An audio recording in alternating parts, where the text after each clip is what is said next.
Welcome to the Slop Farm. Enjoy the video. You start by validating essentials. Your console or PC must be online, and your live or Steam session must be active.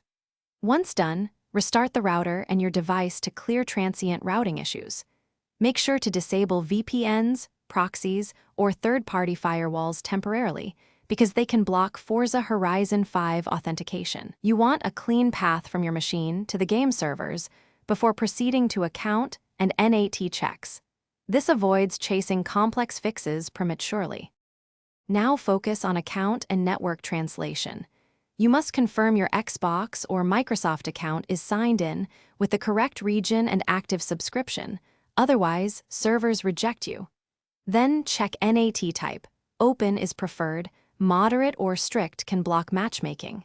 Enable UPnP on the router, or manually forward key ports like 3074 UDP and 80/443 TCP so game traffic flows uninterrupted. Once port rules are applied, finish by repairing the game client and confirming updates.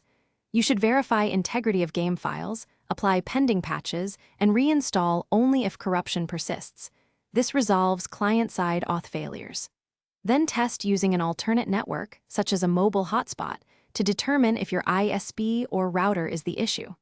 If the error continues after these steps, gather error codes, timestamps, and logs, and contact support.